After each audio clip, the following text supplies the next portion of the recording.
What's up, ladies and gentlemen? Your friends play Crash Bash Part 2. We're here at the beginning of Warp Room 2.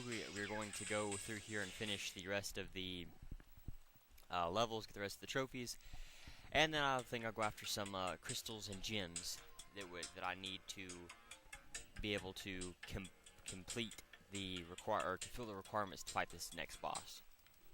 Now, this will be the same, pretty much the rules, except for this. For this one, Beach Balls, you have a new ability that's only for this specific level. You press and hold the X button to attract balls to your ship like a magnet, and then you you release the X button. I'm sorry, all this is tied to the X button. You release the X button to fire the balls to your opponents, and that's it. Every new arena type in that genre will add something new to it, whether it's just very small to something big like this that usually only lasts for that one type, for that one event. And of course, the two things that are here is different here. That is the location. I mean, the locations will always change. The background and all that will always change, so it will never look the same as a previous level or as a previous arena did. But also, there will be different changes in it as well. So you can see here, the maximum balls you can have out at one time is 4, and you can have 4 balls stuck to your ship at one time, like you saw Kong do. Except that is risky, especially once you go along through here. Usually, you just want to have 2 on your ship, just to make sure that you don't end up throwing any back at you, or have any possibly be thrown back at you. The kick is still active, and it is actually something very useful to use, but they seem to have weakened it. It's not nearly as strong as it was in Crash Ball. Of course, what everyone usually uses is the magnet. But for something like that, what Cortex just did to me, to counteract something like that, you would want to use the kick to counteract 2 balls coming at you at once like that. You'd want to use the kick, and if you can get right in between the 2 balls, you can easily deflect, all the balls, and none of them will go into your goal. But you have to do it in the right spot. Now this is what's dangerous. You can see here, the goal in front of me is blocked, and the goal to the right of me is blocked. Those are the 2 easiest goals to throw balls into. Doing something like what Rillaru did is you want to be very careful doing something like that, because it is very easy to do exactly what Rillaru did and throw a whole bunch of balls into your goal when no balls would have went into your goal if you hadn't have done it. So you want to be very careful while doing that move. It's not a for sure thing that they will throw into your balls, but you have a very high chance of it backfiring on you. Now you can activate this as many times as you want to. There is no limit, and there is no way that you can mess the magnet up. If you try to go after a ball and you miss it, well, you can hold it forever. I think there is a limit to how long you can actually hold it. I'll sit here and see if that is actually the case. Yeah, okay, so there is actually a limit to how long you can hold it, but it's, as long as you just, let go and then turn it back on, you shouldn't have any trouble with it. And this isn't too difficult, right now it's just a trophy, and the trophy will always be the easiest out of all of the other challenges. But this level this event isn't nearly as difficult as it seems. You have a lot of ways to counteract the balls being thrown at you or shot at you from all sides. Use the kick. That's something that will definitely benefit you.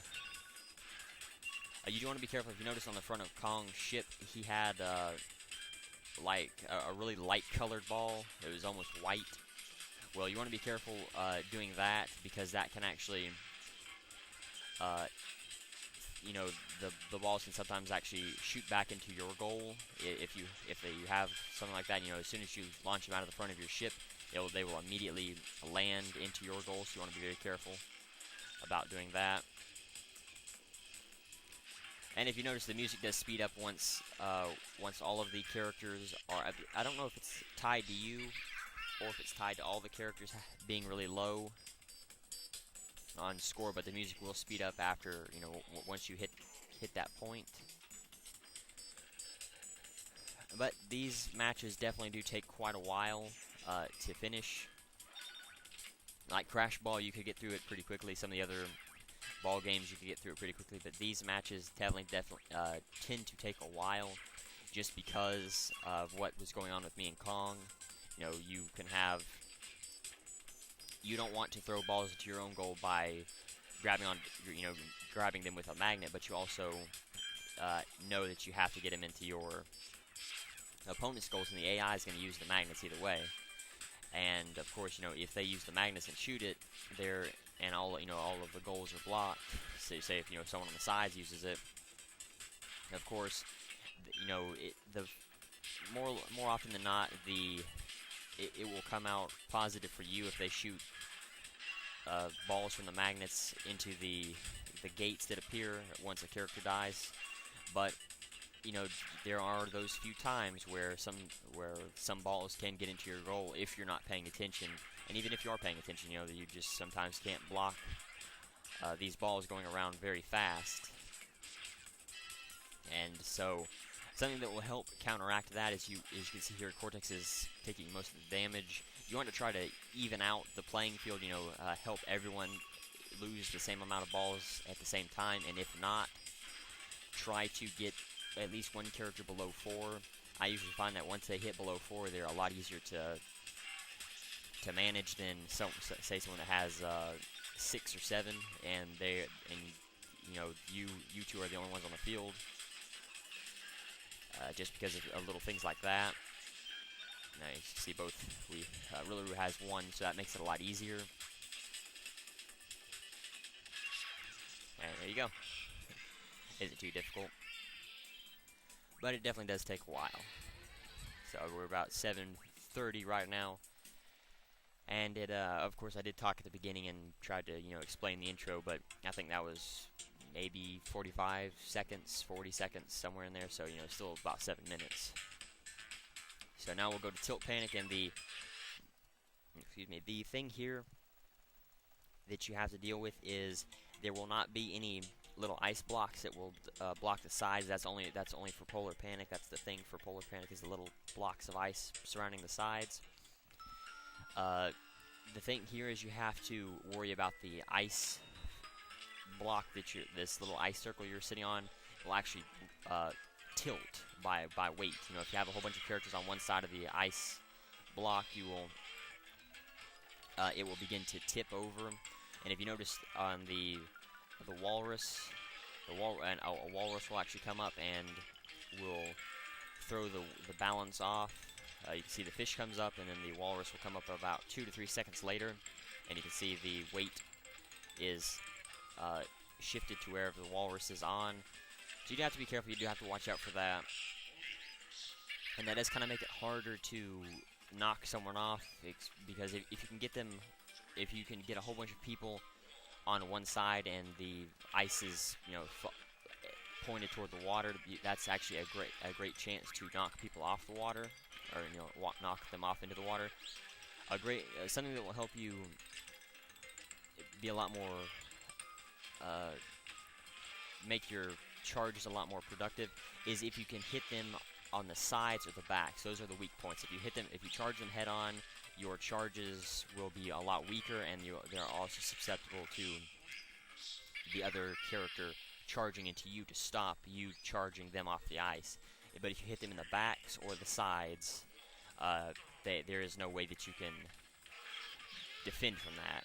I mean, it's very rare that you actually can make it from being charged into the side, especially by Tiny or, well, I guess Tiny, Kong, or Brio Cortex. That's the best thing about Brio Cortex. If you can hit someone in the side or the back, there is no way that they can defend themselves. that is the ultimate charge. But you have to hit them in the sides of the back. If you don't do either of those things, you are susceptible to yourself to getting knocked off, because if you have your bar full, for whatever reason, it makes your front weak, just as weak as the sides or the back. And because Cortex and Brio's bar is empty and recharging, so they are vulnerable on all sides. So you have to be very careful when using them, and that's why it's easier to use anybody else. Seriously, anybody else. It's a lot better off than you're a lot better off using than Cortex or Brio. We're now here with Pogo a Go-Go. This is a totally new, a totally different type of Pogo event. Encircle areas with your color to capture the center and add the squares to your score. The edges of the arena count as squares of that color. You can see here the yellow edges count for my points, red for Cortex, blue for Kong, and green for Rillaroom. And I'll show off how to use the sides effectively in a minute. Win by having the highest score when time runs out. And you see here, same controls there. And there's something that is new that is, well, I guess three things that are new that are added. The four-way missile shoots in four directions. The electro stun beam shoots across the map. Arrows color whole rows of squares, but that's 2 rows instead of just 1 row. Alright, so what you have to do is you have to make squares. That is the only way to score points. There are, you can, if you remember, use the edges to your advantage, so that you don't have to make a full square. If you stay with your edges, that will definitely help you out. Because the AI here really likes to jump on your squares, and you have to make a complete full square. You cannot. Well, of course, there are different designs and patterns you can make, but to be able to score, you have to make a square. To be able to score, you have to connect at least one section of points, you know, and make a 9 by 9 square, or I guess a 3 by 3 square, and the end result would be 9 points. That's what I was thinking about. Of course, you know, with the speed shoes, you definitely want to go out of your way for those, but you want to dodge pretty much everything else, because none of that stuff is actually useful. And you can actually get quite a lot of points if you do have these speed shoes. They help out a lot more for this level than on any other Pogo level. The speed shoes do, just because you can cover quite a bit of ground, and you can very easily get a whole lot of points very quickly. Come on. Really? That's BS. But, you know, I have gotten over 200 just by myself before. I believe the highest points I ever got was like 221. Well, of course, I'm sure that's not the most points that someone has scored on this before. But it's not that easy to do, especially, as I said, the AI loves to jump in your points, especially Rillaroom. For whatever reason, his AI just loves to jump in your points. And, you know, I don't know. You see, look, I mean, Ripperoo's doing it right now. And that's one reason why a lot of people don't actually like this style of gameplay, or this mini-game, especially on this level.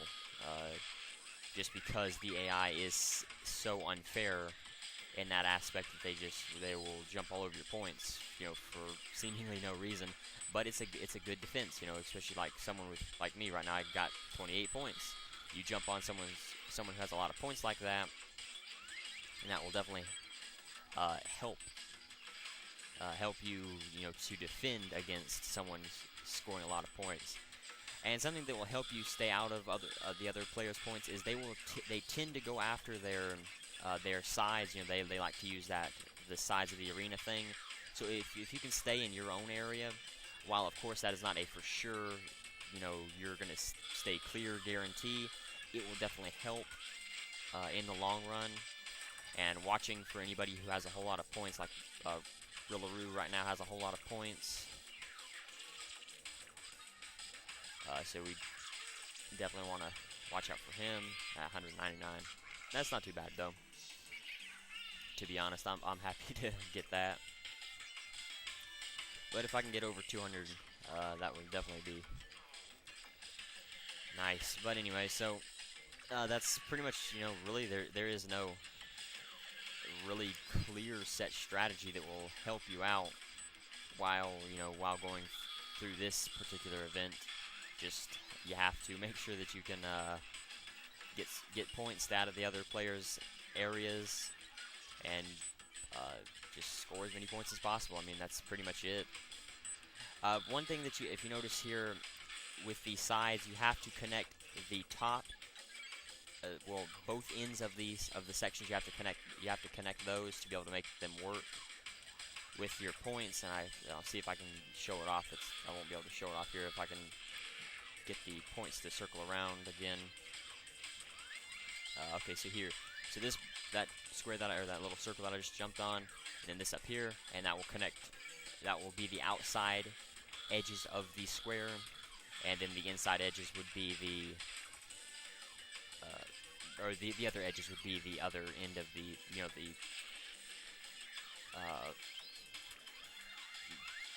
edges of the arena. Sadly, I won't be able to get 200. Well, maybe I can hurry. As long as no one jumps them up. There we go. Ah, 207, not too bad. I'm happy with that result. But anyway, so yeah, that's Pogo A Go Go. Well, I won't say everyone's least favorite level, but the second of the 4. It's the second least. Well, I guess it's kind of tied for first. It's bad. It has its own bad sections that a later Pogo level doesn't share, but that one kind of has its own problems as well. So I would say they're tied for a close first in position of least favorite Pogo levels. Alright, so explosive crates destroy the floor. Be careful not to fall. Win by being the last. Oh yeah, sorry, I know that. Nothing new except for these special items. Collect speedy boots to move faster.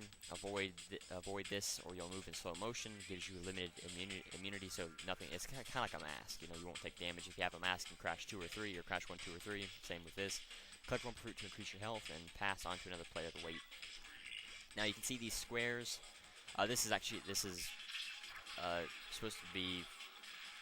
It's pretty much. Future Frenzy, well, the future levels from Crash 3. You see the buildings in the background. The sky is not the same, sadly. That would have been pretty cool if they would have added that, just to finish it off. But they added pretty much else. You can see the buildings in Corp there. I don't believe there's any other buildings around that you can see. Just in Corp. But you can see these squares, the squares that are the floor. Crash can only throw 3 squares from, if you stand in a position and throw a box, he can only throw 3 squares. Kong and Tiny can throw, I believe, 7 squares. Cortex and Embryo can, Kong and Tiny throw 8 squares. Cortex and Embryo throws 6 squares. Rillaroo and Dingo throw 4 squares, and Crash and Coco throw 3 squares. But their spin is both Crash and Coco's spin is the longest spin, and you can send a box going quite a ways. So it's it definitely makes up for it. Yeah, that's a shame. You can spin. If someone does have a mask, you can. If you have a spinning person, you can spin into them twice, and that will actually damage them.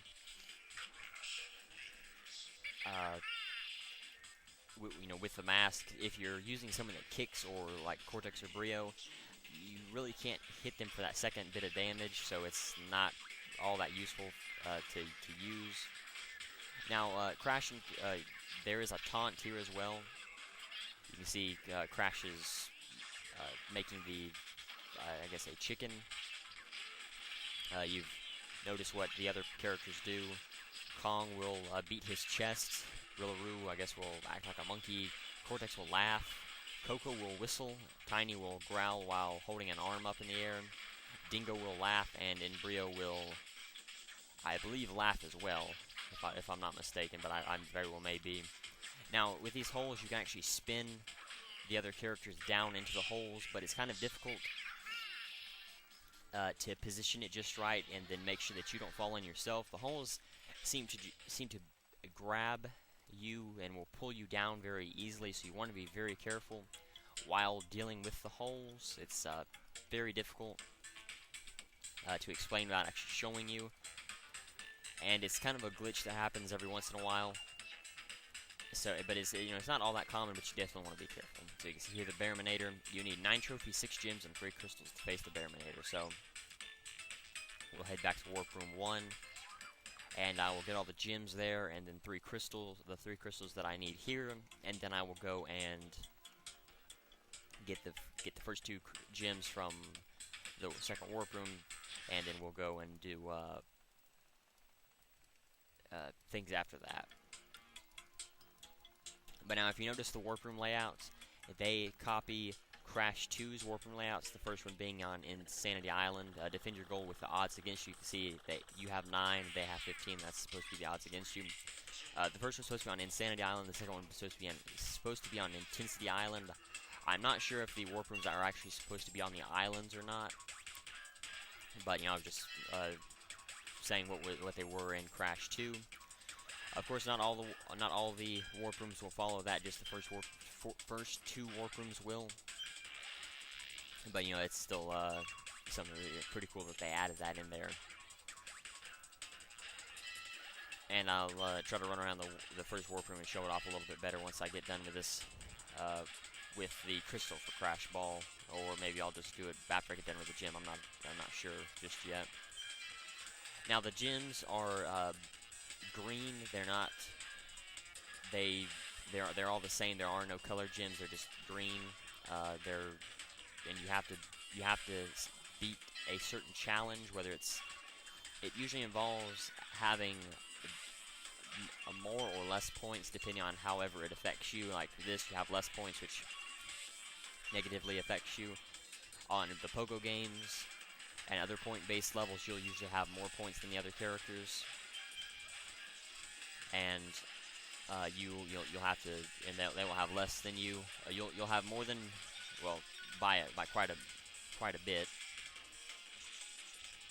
Now, if you notice what I just did there, that is something that you have to be careful of. Especially if you happen to lose your kick, that is something you can actually have quite a few balls pass you very easily. So you want to be very careful. On any time-based levels like the Polar games, Bash games, Tank games, you will have less time, and the difficulty will be increased. The difficulty will increase with it. It'll kind of be on medium with the crystal or with the gem.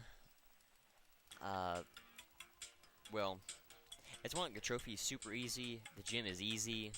The crystal is medium, and then with the other challenges, it'll be hard and super hard, pretty much.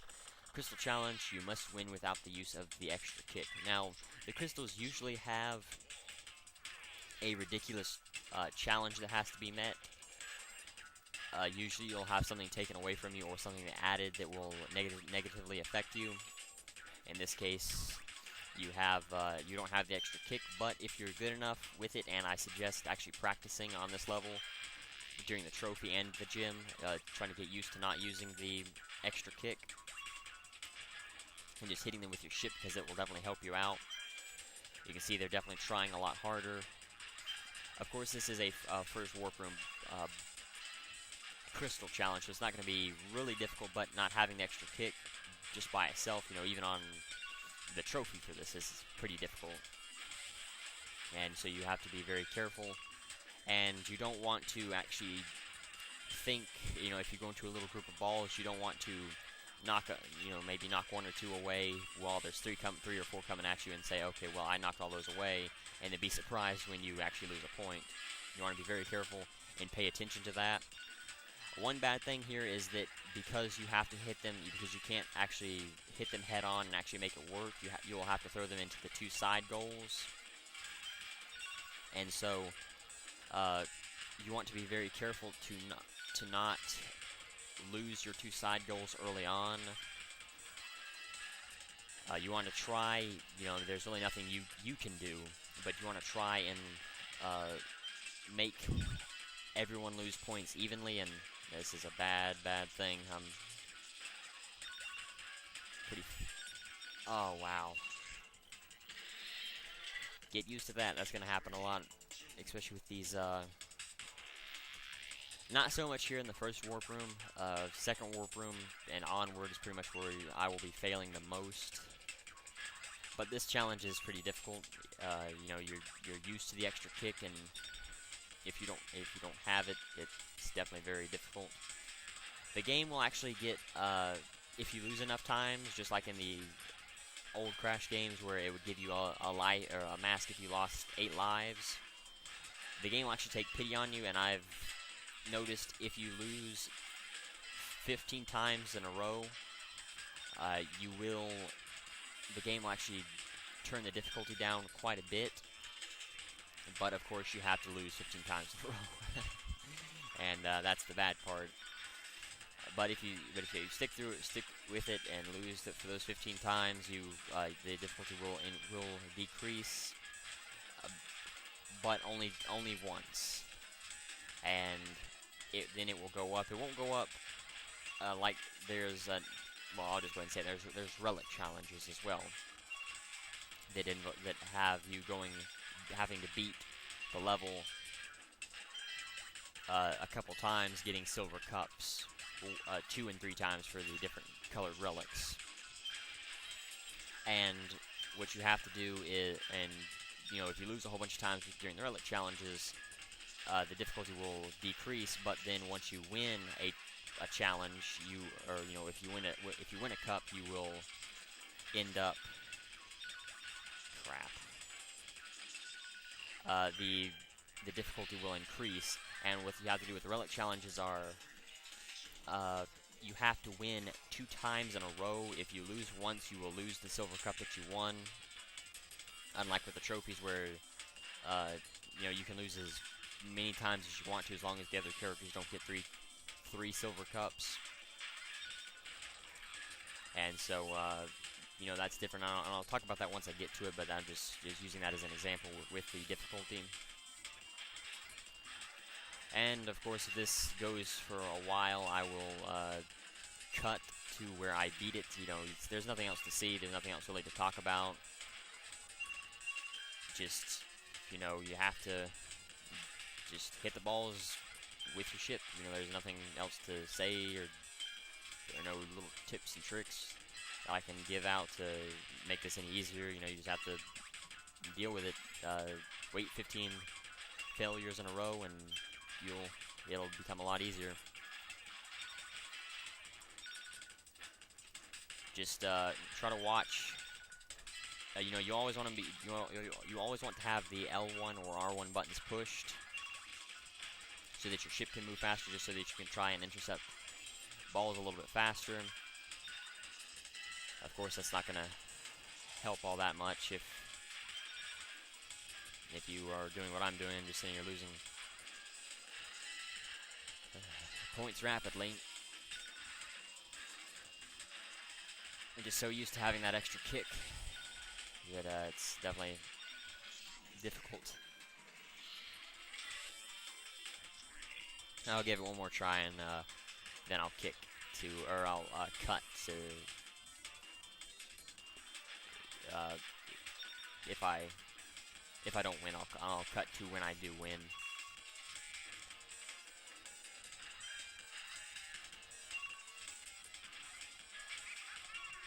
Now, the taunting can actually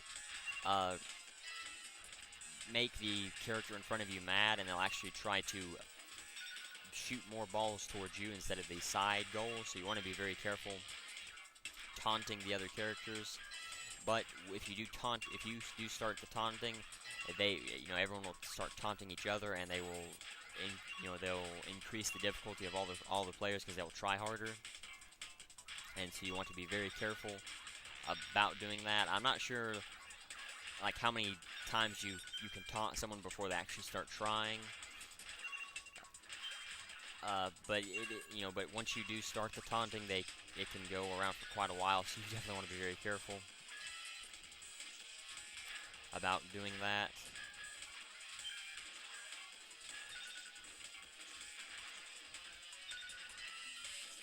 just sitting here, just watching. Something that can help you out is if you can watch like the center of the arena, and then just watch out of the corner of your eye where the balls are going. That can sometimes help. It won't help, you know, every single time, but it is something that will help, especially if you have a whole lot of balls going towards your goal at once. So, alright, do apologize. I'll be back in a second. Alright, so it did take me 3 more rounds after I'd quit, so I don't even remember how many rounds that was. I think it was like 8 or something, 6 or 7 or 8 rounds I'd done. Finally beat it, done it with 3 balls, and I almost lost it. At the end, I had 2 more than Rillaroo when Cortex had died, and I just about lost it. I mean, it was barely. If Rillaroo had deflected the ball that had went into his goal, I would have lost it. There would have been no way that I could have saved myself. But anyway, so win by defeating the other players in the allotted time. So you can see here, instead of a minute and a half, we only have 1 minute to do it. And the difficulties increase. They're not going to be quite as easy to knock off the ice as they were before. They will try harder. They will try to defend. They will defend themselves more, so they just won't go sailing right off the ice like they did before. Of course, if you hit them in the sides, you have a better chance of doing that. And you want to be careful here because you can see now I've had the perfect opportunities to knock all of the other players off the ice, but sadly I missed my chance to do so. And now it's going to be, because of the decreased time, it's going to take me a lot longer, or I'm not going to have quite as much downtime to knock Cortex out. And I may even end up losing this match. Come on. Oh, really? A stinking ice block. That stinks. But that's kind of the downside of being Crash. I mean, or Crash or Coco, is just because, you know, your hitting ability, your charging ability is not nearly as good as Tiny or Kong's, and so you can't just shove someone off the ice, even if you hit them in the sides or the rear. And the other characters will defend their sides and rear a lot more as the difficulty increases with these challenges. So it is a lot more difficult to do. And with these ice blocks, you notice that I have to actually charge into them to be able to knock them off as Crash. Well, with Tiny or Kong, you could just walk right into them and they would break immediately. There would be no, you wouldn't have to charge into them or nothing. Just walk right into them. Trying to knock that ice block out because I know someone's going to get hit by it and mess the timing up. And aha, see. There we go. You can just push them off just by walking into them with the polar bear. You know, walking into them with your polar bear, but I find that it's a lot easier just to go ahead and use the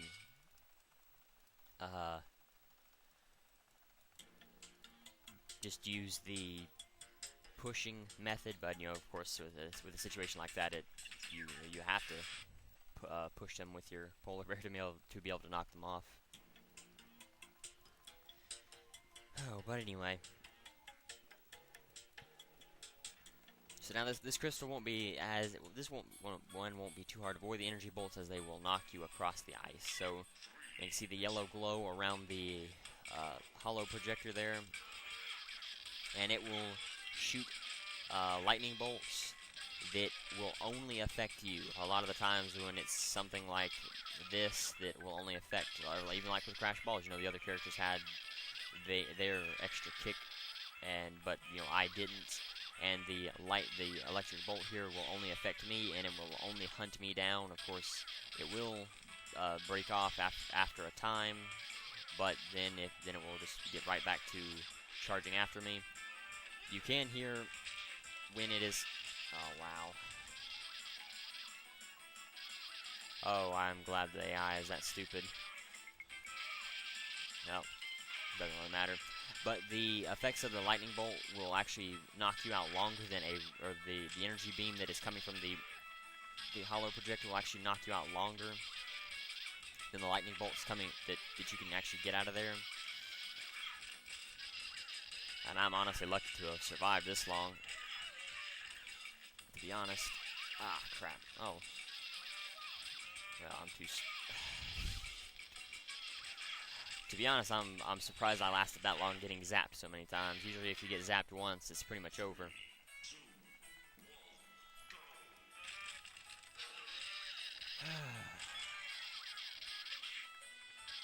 Well, I'll just let the timer run down on the lightning bolt and try to clear out some of this ice and... Ah, crap.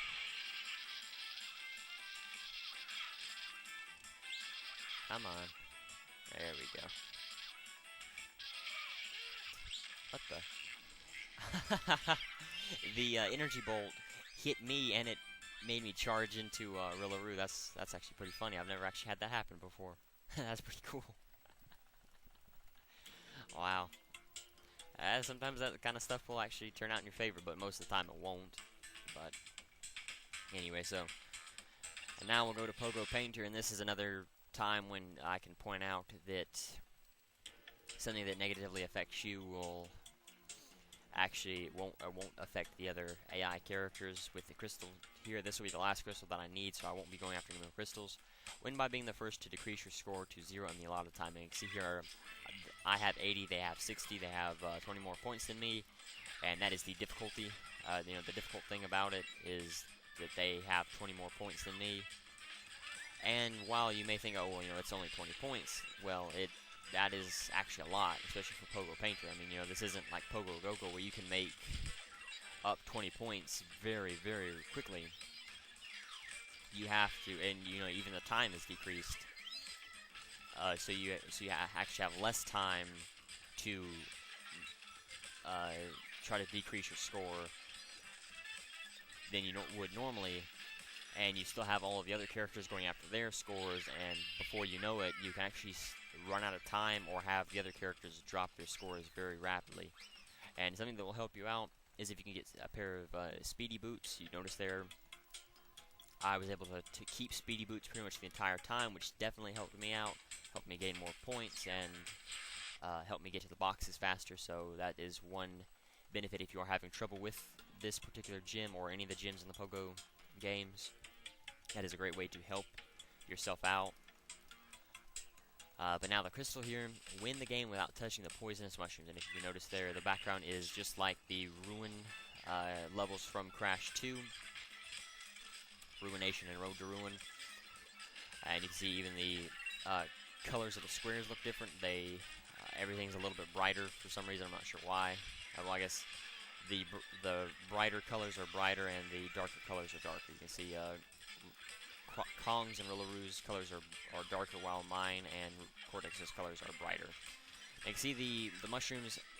They will let you know they're appearing by the kind of yellow or white circles that come up from the ground. You do not want to have a pair of speedy boots while going through here.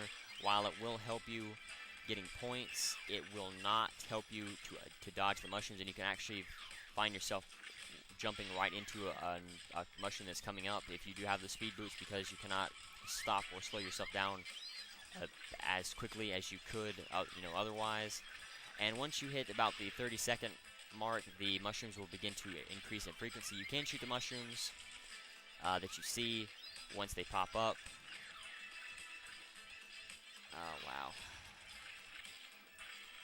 wow. If you do have 100 or over 100, you can just sit on your score and then just hit boxes that are near you. You can jump on top of the mushrooms that are appearing out of the ground and kind of negate them coming up, which makes it a little bit easier. As I said, you can shoot the mushroom, so if you are jumping into a mushroom, you can shoot it to destroy it with a missile, and then you can just keep on going. It's not as difficult as it seems. You just want to make sure that you stay away from the speedy boots. Pretty much, I guess you could get them within the first 30 seconds, and you can make up quite a bit of time with that in that first 30 seconds, like score-wise. If you can do that, and then get a whole, but you try to get close to 100, if not over 100, in the first 30 seconds, and then you kind of want to stop using them. You want to pay attention for more mushrooms, one by defeating the other players in a lot of time. 45 seconds instead of a minute 30, and as I said, the difficulty will increase. You can see I'm taking a lot more damage from the TNT crates now, so you really can't suicide yourself onto a TNT crate like you would have been able to during the crystal, so you want to be very careful. Even nitro crates, you know, with the trophy, you could spin into a nitro crate if you had a lot, you know, pretty low health. You could spin into a nitro crate and it wouldn't affect you, you know, and you could kill somebody. Yeah, that's a tie. There is no way to gain the crystal other than an absolute win. You cannot tie. The other characters cannot get the crystals. Only you can. Unlike the trophies, but the trophies really don't matter. They know they won't affect you negatively if one character or a group of characters get some trophies or even silver cups. You know, none of that matters. You just have to be careful. You know, you have there's no, you know, no negative effect of you letting or allowing other characters to win sometimes. But just with the gems, trophies, or I'm sorry, the gems, crystals, and relics, there is no way to win other than an absolute you win. You know, there's no ties, no nothing. You win.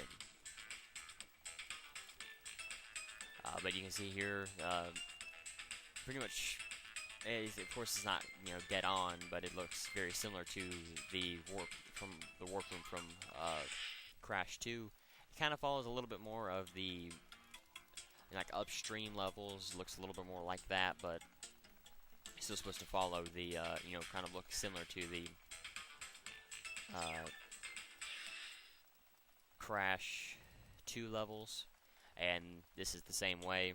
You know, this is supposed to, of course, it doesn't look the exact same, but it's supposed to follow the snow levels from Crash 2, and supposed to look like the warp room from Crash 2.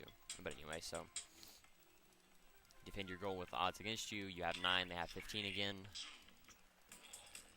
Except this one will be a little bit, well, I guess the gym challenge wasn't that difficult, was it? It was the crystal. I was gonna say this is gonna be a lot easier because you have the magnet for you to use, but the gym challenge for Crash Ball isn't that difficult. I mean, Crash Ball by itself is not a difficult level. It's actually my favorite ball level out of all 4 of them, and it's and by far the easiest one to play. And so the gym challenge isn't that difficult either. Just the only thing difficult with this is just, you know, you have to be careful of things like that, and having, you know, once you lose a whole bunch of characters at the end, you want to be careful about throwing balls against the electric gates that you'll see. But anyway, you can use that 2-ball thing against the player in front of you, and that's actually a great tactic. If you have to be careful not to allow them to be right in front of you. You know, you can't shoot it right in front of them. Wow, I'm losing a lot of points really rapidly. But you know, I'm not really paying attention. I'm more trying to explain things, and it's kind of difficult to talk and play this event at the same time. But the best way to utilize the 2-ball thing, trying to shoot it at another the character in front of you, is you want to be right in front of them so that they don't have a chance to catch the balls. Ah, wow, that stinks.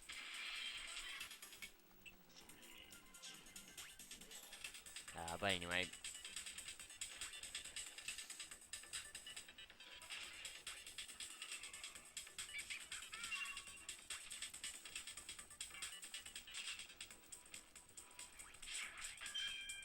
Yeah, there's really not a whole lot else I can say about it, to be honest. You just have to be careful of, you know, you have to watch your goal. Try to watch the balls being thrown at you, you know, especially if they start getting into clusters around your end. You want to be careful about, you know, doing that. I talked about that before with the trophy. You want to be careful about the balls clumping up in front of you. That will definitely hurt, because it can be thrown back into your goal very easily. And you can just kind of tell the difficulty changing. You can see Kong consistently being the one that does not lose a whole lot of points. You know, none of them are really losing a whole lot of points, to be honest. And that's just one of the things that make this very difficult.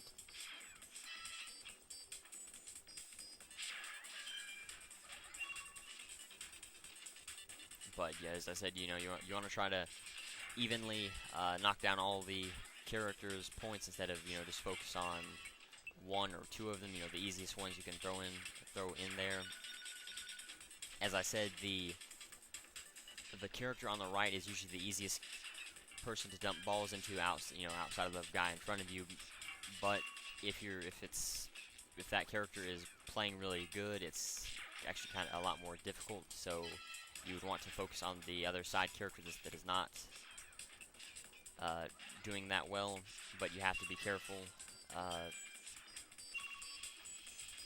that doesn't happen. You know, now I don't have some place to dump the balls like I did before, and now I have to be careful because Kong has three points on me. I cannot believe this is so difficult. I usually don't have this much trouble with it. It's actually surprising. Well, I'll give this one more try, and if I end up failing, I will go ahead and just cut again, like I did with Crash, or with a Crash Ball. But if you notice, the background here is supposed to be the underwater levels from Crash 3. You can see the rock formations and the seaweed and everything look very similar to it, and the coral and all that look very similar to just some of the background things that were in these water levels for Crash 3.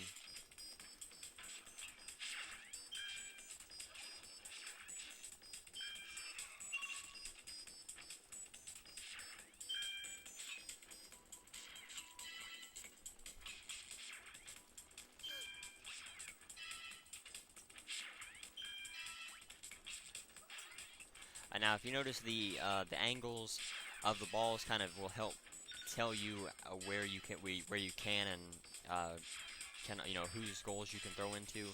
If you notice, like right here, you'd actually have a lot harder time throwing the ball into Kong's goal like that. You have to get pretty much right up against your corner, the corner that you share with Kong, and then throw it in there. And it really is all about angles. Like this, you could easily throw it in there, or a lot easier. This one, you just want to throw, straight on.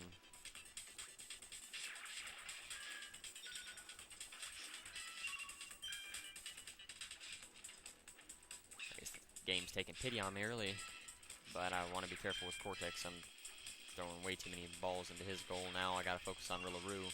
But the bad thing is Rillaroo's playing like Kong has the past two rounds, and so it's not as easy as it was before. But this should end it. Now, if you notice what happened just there, Rillaroo threw the balls, and instead of them bouncing off Kong's gate and then coming back at him, they actually stayed in that corner and would have ran into me. But I had hit them with the kick. And that's actually a great way to slow the balls down, is by hitting them with that extra kick. And it's kind of random. If they're right in front of your ship and then you kick them, they'll go a lot faster than they would have normally. But if you hit them when they're far away from, if they're at the very edge of the effectiveness of the extra kick, they won't hurt nearly as bad. And so that is something useful. Alright, so here we go again. Instead of we're now at a minute, at 30 seconds, and this is actually very difficult because, as I said, the other players will try harder. You have 30 seconds, and depending on who you are, you can actually get caught, like I did, on the very edge of the ice fields. Now, if you do have a lightning bolt, you know, this is very easy unless the walrus comes in and messes it up, because that will stop, you know, the characters will go into a corner and the weight will drag all the other characters down with them. But you have to be careful, because as I was going to say with the walrus will actually reverse. You know, if they're right at the edge, then the walrus will come up, and that will actually make them go towards the walrus instead of where you want them to go, and that's very, very difficult to fight against.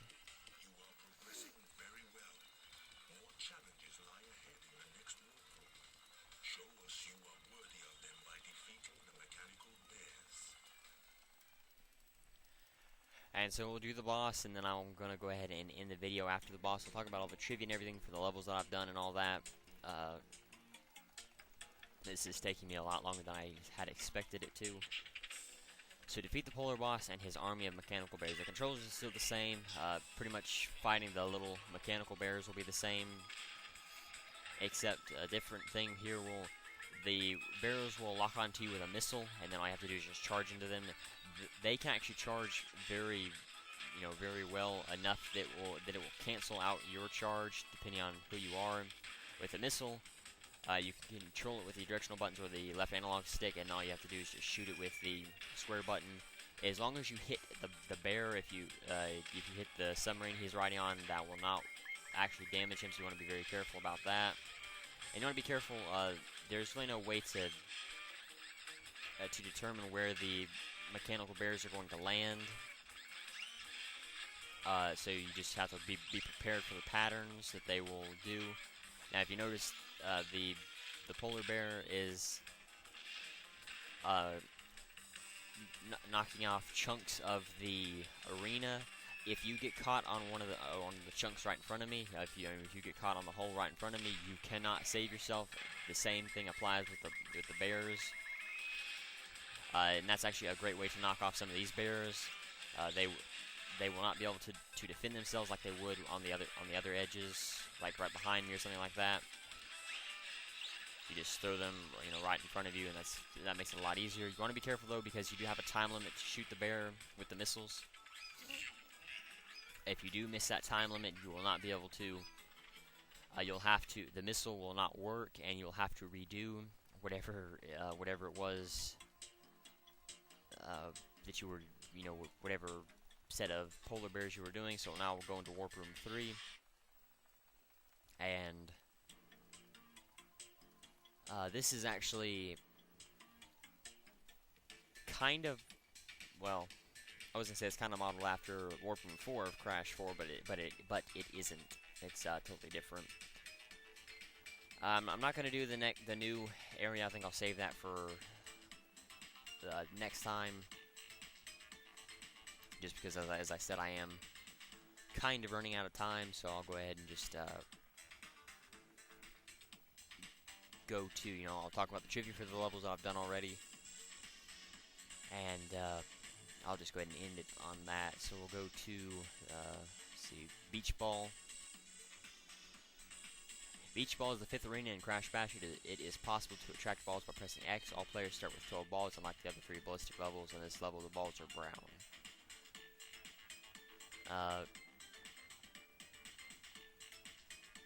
Gym, player 1 starts with 9, while the opponents start with 15 for two-player co-op. Team 1 starts with 18, and Team 2 starts with 30.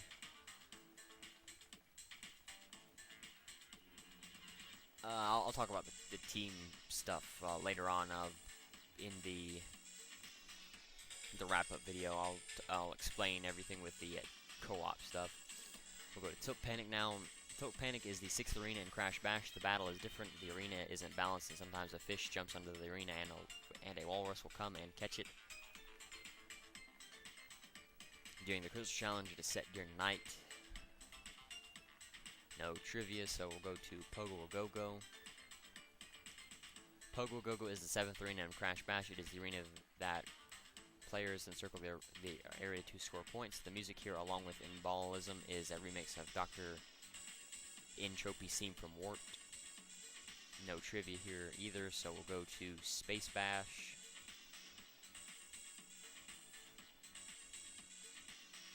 Space Bash is the second Crate Crush arena in Crash Bash. The objective of this arena is similar to Jungle Bash, except the floor's tiles disappear whenever a Nitro Crate or TNT Crate explodes. Items such as Aku Aku masks, anvils, and Z's appear in this level. Players and opponents are automatically eliminated when they fall into the holes where the floors once were present. In Adventure Mode, players must win 3 times in order to win a trophy.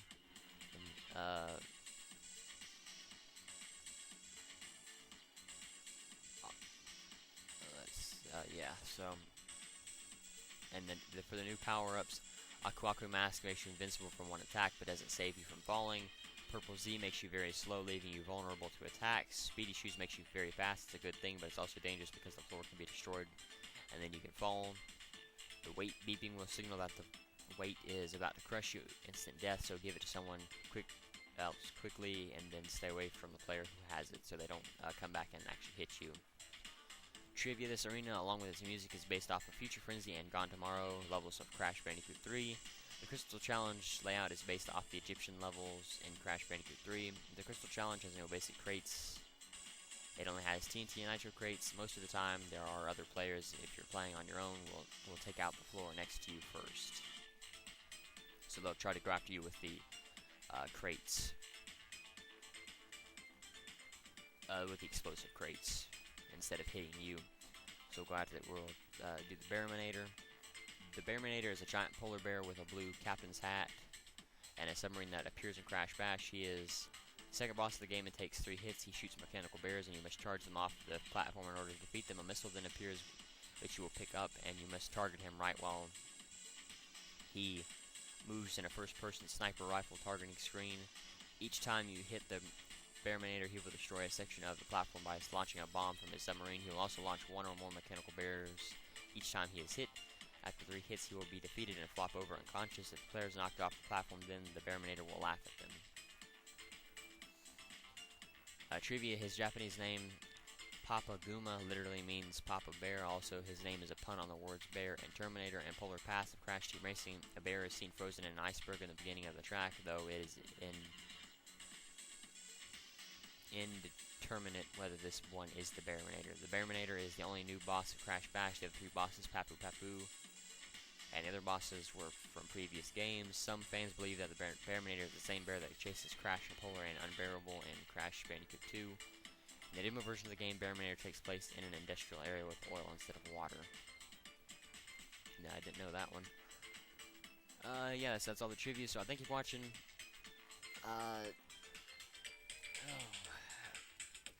I guess the challenge of the video is, what was my highest 3 scores from all of the events I did in,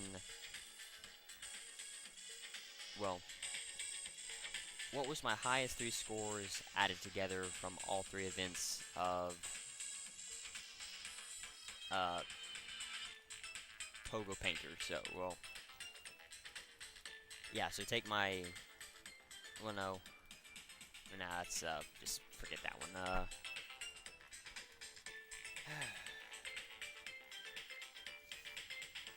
Alright, how many times did I charge in both challenges in Polar Panic? That's a good one.